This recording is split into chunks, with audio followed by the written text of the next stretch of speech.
Գյուրջան Կասկադ, հասանելի բնակարաններ 65 ամիս մարման ժամկետով։ Իմ կարծիքով նոր սահմանադրության տեքստում չպետք է հղում լինի անկախության հռչակագրին, բայց որոշողը ժողովուրդն է։ Սա իմ քաղաքական դիրքորոշումն է։ Այս մասին ազգային ժողովում լրագրողների ճեպազրույցում ասել է վարչապետ Նիկոլ Փաշինյանը, նշելով, որ պետք է տարանջատել Հայաստանում սահմանադրական փոփոխությունները սահմանադրության մասով Ադրբեջանի պահանջներից։ Այս համատեքստում Փաշինյանը հիշեցրել է, որ սահմանադրական փոփոխությունները նախաձեռնվել են դեռևս 2018 թվականից, եւ իր կարծիքով դրանք անհրաժեշտ են, քանի որ Հայաստանի Հանրապետության իրավակարգի եւ Հայաստանի Հանրապետության քաղաքացիների միջև առկա է օրգանական կապի խզում։ Պետդեպարտամենտը չեղյալ է հայտարարել տարբեր երկրներում, այդ թվում Հայաստանում օտարերկրյա օգնության ծրագրերի ֆինանսավորումը։ Արտաքին օգնության ուղղված $215 միլիոն արժողությամբ 139 դրամաշնորհները պետքարտուղար Մարկո Ռուբիոն անարժեք է որակել եւ վերանայման պայման դրել։ Հայաստանյան նախագծից բացի կրճատվել են նաեւ պետդեպարտամենտի տարբեր ծրագրերի դրամաշնորհները Բելարուսում, Բուլղարիայում, Բրազիլիայում, Մեծ Բրիտանիայում, Լիբիայում, Մավրիտանիայում, Մոլդովայում, Թունիսում, Ուզբեկստանում եւ Շրի Լանկայում։ Հունգարիան արգելափակել է Եվրոպական միության կողմից Եվրոպական խաղաղության հիմնադրամի միջոցով Հայաստանին լրացուցիչ 10 միլիոն եվրոյի հատկացումը որպես ոչ մահաբեր ռազմական օգնություն։ Ավելի վաղ Եվրամիության արտաքին քաղաքական գերատեսչության ղեկավար Կայա Կալասն առաջարկել էր հարցը փոխանցել Եվրամիության որոշումների ընդունման խորհրդի քննարկմանը։ Հաստատման համար այն պետք է ստանար Եվրամիության բոլոր 27 անդամ պետությունների միաձայն աջակցությունը։ Նրանք բոլորը բացառությամբ Հունգարիայի աջակցել են Կալասի առաջարկին, հայտնել է Բրյուսելում դիվանագիտական աղբյուրը, հավելելով, որ Բուդապեշտը շարունակել է վետո դնել այդ որոշման վրա Լյուքսեմբուրգում կայացած Եվրամիության արտաքին գործերի նախարարների հանդիպման ժամանակ։ Պատգամավորից մինչև բարձր էշելոններ նրանք օր ու գիշեր հիմա էլ արևմտյան Ադրբեջան են թմբկահարում։ Ալիևը գրոհում է քարոզի բոլոր ուղղություններով։ Հայաստանի տարածքը արևմտյան Ադրբեջան են համարում ու մասնագետն ասում է, մինչև հայերը միամտաբար կարծում են, թե Բաքուն արևմտյան Ադրբեջան խոսույթը հորինել է հակակշռելու Արցախի հիմնահարցը, Ալիևն այն ակտիվ զարգացնում է։ Պատգամավորները ելույթներ են ունենում, գրառումներ անում, Բաքվի մեդիան էլ հիմա լցված է այս նարատիվով։ Անթաքույց են ներկայացնում իրենց ձգտումները Ռաշադանունով այս տղան ասում է, եթե Հայաստանում կարծում են, թե ադրբեջանական պահանջների կատարումը կհանգեցնի նրան, որ իրենք հրաժարվեն արևմտյան Ադրբեջան հայեցակարգից, ապա չարաչար սխալվում են։ Баку требует восстановления прав сотен тысяч Բաքուն պահանջում է վերականգնել 100 հազարավոր ադրբեջանցիների իրավունքները, որոնք վտարվել են էթնիկ զտումների արդյունքում։ Երևանում հավանաբար հույս ունեն, որ եթե հասնեն խաղաղության համաձայնագրի ստորագրմանը, Բաքուն կհրաժարվի այդ պահանջից, իսկ փոխարեն Հայաստանը կհրաժարվի Մինսկի խմբի ծառայություններից։ Դրա մասին Հայաստանը թող նույնիսկ չի երազի։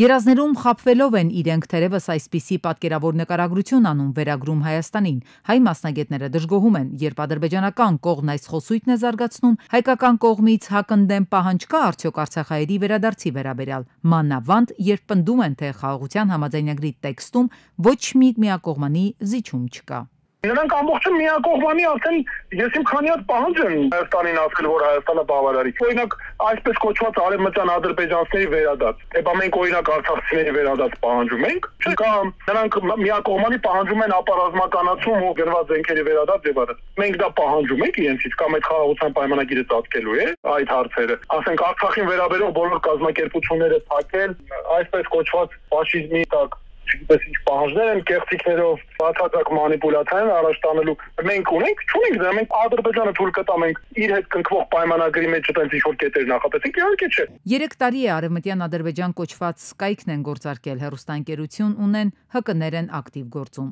ամբողջ հայկականը ադրբեջանական են ներկայացնում իբր Հայաստանի Հանրապետության ամբողջ տարածքը իրենց պատմական հողն է Ալիևն ի դեպ այս թեզն ակտիվացրել է 2022 թվականի հոկտեմբերին Պրահայում Արցախն Ադրբեջանի մաս ճանաչելուց 2 ամիս անց 2022-ի դեկտեմբերի 24-ի իր ելույթով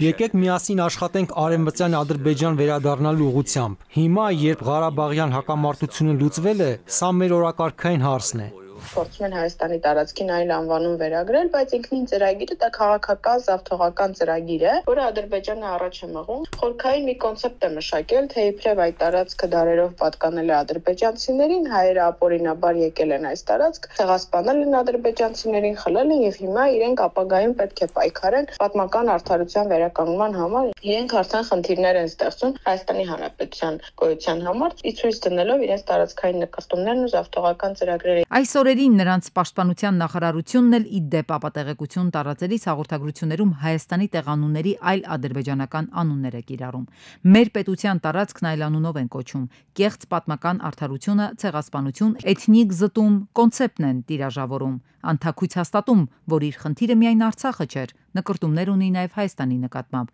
ու դա անկեղծորեն ցուցադրում է Զավթիչը։ Չի հիշում արդյոք, որ Ադրբեջանը ստեղծվել է 1918 թվականի մայիսի 27-ին, եւ որ Հայաստանի ամենատարեց տատիկը ավելի ալեհեր է, քան Ադրբեջանը։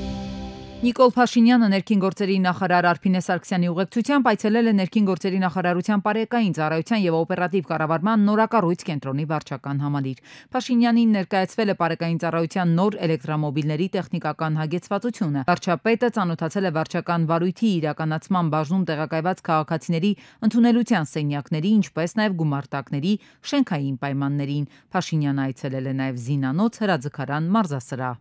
Գյումրու ավականու ընդդիմադիր խմբակցությունները Վարդան Ղուկասյանին ընտրեցին քաղաքապետ, նշենք, որ նա առաջադրված միակ թեկնածուն էր։ Քաղաքացիական պայմանագիրը բոյկոտել էր նիստը։ Խմբակցության 14 անդամները չմասնակցեցին ավականու Անդրանիկ նիստին։ Խմբակցության առաջին համար Սարիկ Մինասյանը գրառմամբ էր հանդես եկել, նշել, որ պետք է արտահերթ ընտրություններ անցկացվեն։ Ընդդիմադիր խմբակցությունները հայտարարել էին, որ թեկնածու չեն առաջադրելու եւ ընտրելու են ընդդիմության թեկնածուին։ Քվեարկությունը ընթացավ բաց կարգով։ Ներկա 18 մասնակիցներից 18-ն էլ կողմ են քվեարկել Ղուկասյանի թեկնածությանը։ Նշենք նաև, որ մեր քաղաքը դաշինքի առաջին համար Մարտուն Գրիգորյանի որդին Կարեն Գրիգորյանը եւս չէր մասնակցում նիստին։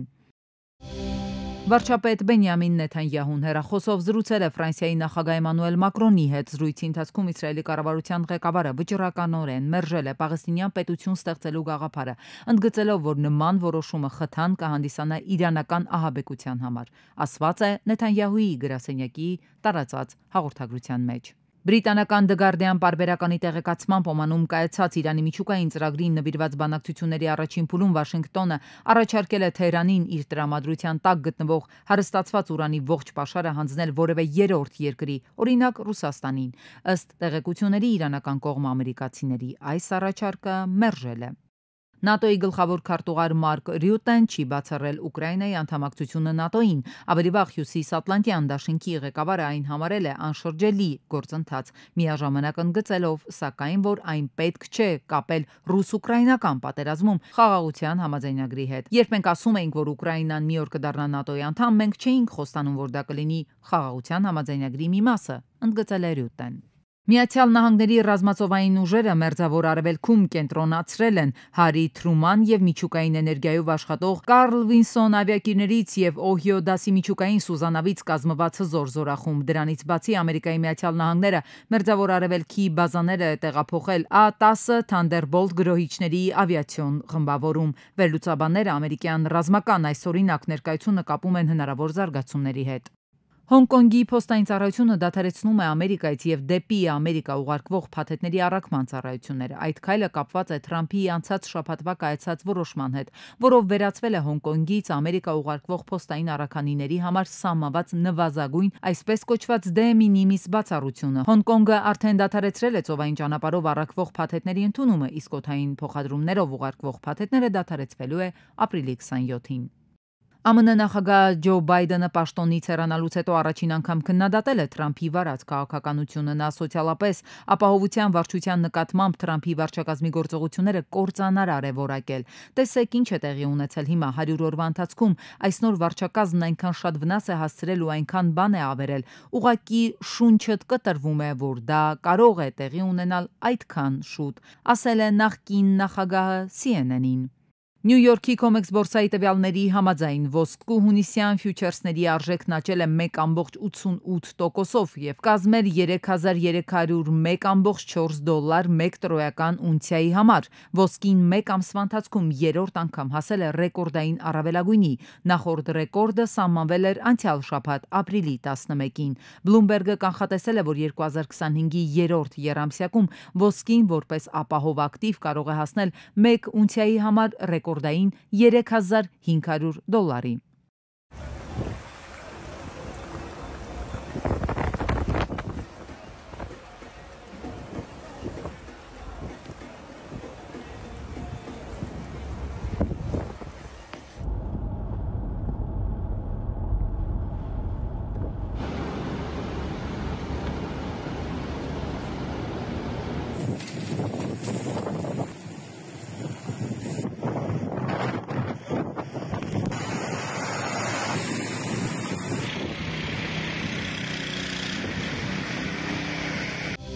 Փոխադարձ մեղադրանքների ու վիրավորանքների պակաս չկա։ Խորհրդարանում հայտարարությունների ժամ էր։ Պատիվ ունեմից Աննա Մկրտչյանը հիշեցրեց, հայոց ցեղասպանության 100-րդ տարելիցին տարբեր գերտերություններից էին եկել Հայաստան։ Հասարակությունն ըստ падգամավորի սեփական հաղթանակ էր համարում յուրաքանչյուր պետության կողմից ցեղասպանության ճանաչումն ու դատապարտումը։ Հետո մեղադրեց գործող իշխանությանը, ձևակերպեց, թե այսօր պաշտոնական Երևանից ցեղասպանություն բառը լսելը գրեթե անհնար է։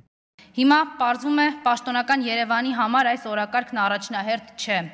Պարզվում է պետք է դեռ հասկանան ինչ է եղել, իրենց իբր հասկանալի չէ։